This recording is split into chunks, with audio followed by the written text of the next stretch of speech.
Yo, what is good, YouTube? Welcome back to another JC2K video. In today's video, we are going to be ranking the top 10 best attainable power forwards right now in NBA 2K25 MyTEAM. Before we hop into the video, if you haven't already, make sure you hit that subscribe button. Help me push towards the 50,000 subscriber mark on the channel. I upload every single day, multiple videos a day. Would really appreciate it if y'all do subscribe. Without further ado, let's get into it. Let's start off with number 10. I did not include a couple of like the power forward center type, like Rick Smits, for example. Didn't include him. Yes, he can play power forward. If I have that card, I'm playing him as center, especially because of his speed personally. So like there's a couple of guys like that I didn't include, and I also didn't include guys like Larry Markkinen, who are in NE, who are like small forwards, but they're big enough where they'd be good power forwards too.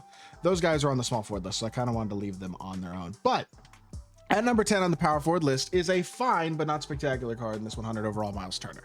He's 6'11", 7'4" wingspan, great stats, great badges.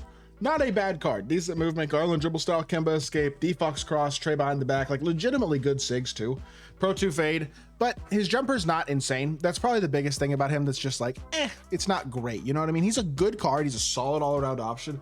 He does everything pretty good at the power forward position, but just doesn't have a spectacular jumper nor spectacular size, and I think he's towards the bottom of this list. Number 9.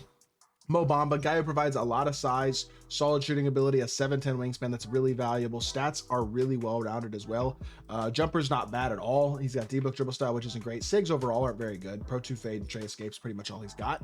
But he's got good size, a good jump shot, and like, I mean, that's enough with his wingspan, especially with really good stats and badges too, to where he is like, because this position's not that loaded, honestly, when it comes to attainable cards. This is enough to get you a top 10 spot at the power forward position right now. He's a solidly usable card, and his wingspan really helps him as well at 7'10". Now, next up is going to be Tim Duncan, who is basically, honestly, I would say Tim Duncan is pretty much just Miles Turner, except better.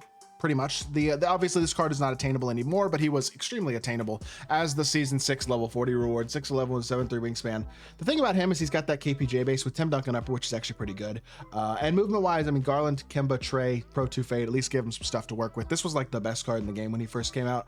Obviously he's not close to that anymore, but he's still a solid card with a really good jumper, great stats and badges, and solid defense and SIGs as well. He's a super solid card.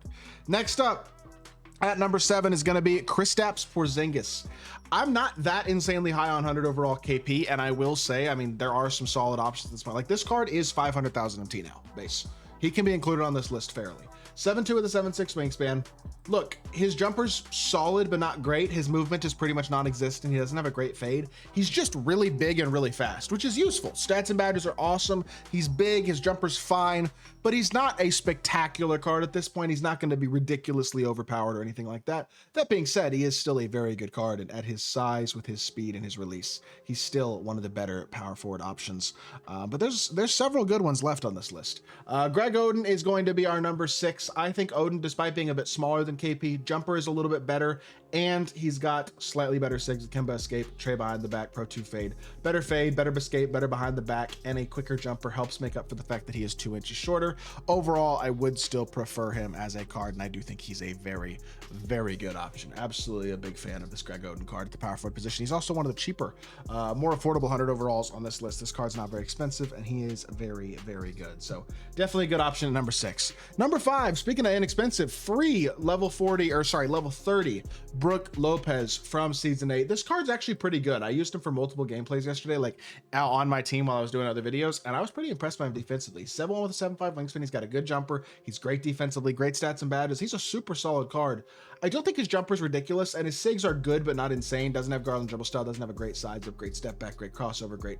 Like, there's some SIG animations and stuff there that would be better. That would be nice if they were a little better. But jumper's solid, Pro 2 fade, pretty good SIGs, 7'1" with a 7'5" wingspan. He's a super solid card. Honestly, if you wanted to argue him a little higher than 5, I wouldn't be mad at you, but I have a couple of the cards that I personally like more. I will say this feels a little wrong. To be honest, I'm going to flip this. I'm going to change this. 100 overall Shaq is also under 500k at this point. I would take him over Oden, despite Oden having, well, I'm pivoting. Shaq's getting moved down a couple spots, because the thing about this Shaq card is, yes, it's Shaq.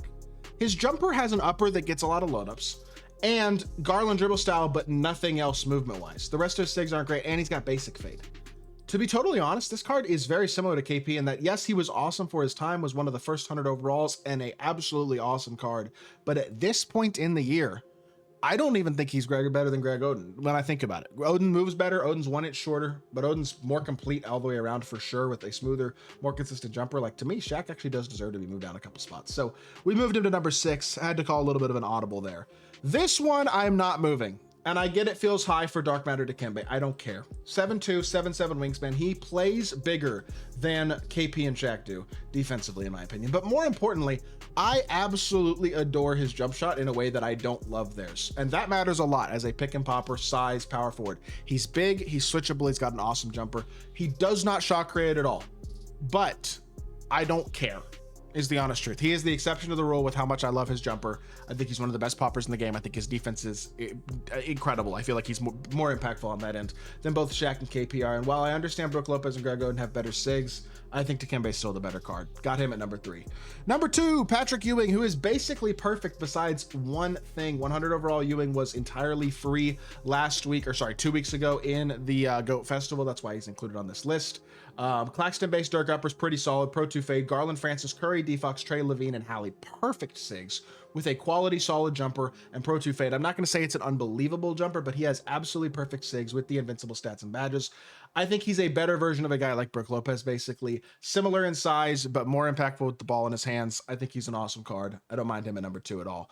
That being said, number 1 was never really in doubt. And to be fair, he's on that borderline for attainability. He's right around 500,000 MT base. Might be slightly more expensive. I just don't really care, because if you have 475K, you shouldn't be buying any of these other cards. You should be saving your MT until you get Big Z, because he is an absolute dog. 7'3", 7'7" wingspan. So he's the biggest card on this list, but he's also 99 everything, basically, with, again, pretty much every single Hall of Fame badge that's important. And while he does have D-Book dribble style, Kemba Escape, Kawhi behind the back, Levine step back at 7'3", with the jumper he's got in Pro 2 fade. By the way, one of the fastest jumpers on this list as well. Might even be the fastest jumper on this list. This card, I know his SIGs don't look amazing. With his size and his player build, they are very impactful. His jumper is extremely glitchy. He is a dog, absolute dog, one of the best power forwards in my team, period, not just attainable. And I think he is pretty easily, at least in my opinion, the number 1 card on this list. I don't feel like anybody else in this list really even gets all that close to him. Really, your best counterparts for guys like Big Z are players who are significantly above his price point for everyone else. I mean, he is as must-have a card as there pretty much is in my team, because he's so good. And like, I would say he's very similar level to a 100 overall Victor Wembanyama or 100 overall Yao Ming in terms of just how good of a card he is. Those guys are both over 1 million MT. Big Z's 500K. Like, absolutely worth buying pretty much no matter who you are. I highly recommend Zydrunas Ilgauskas for everybody's squad. That being said, that's going to do it for today's video. I hope you all did enjoy. If you did, make sure you hit that like button, leave a comment, and subscribe. Be back with more 2K content very soon, and I appreciate y'all. Peace.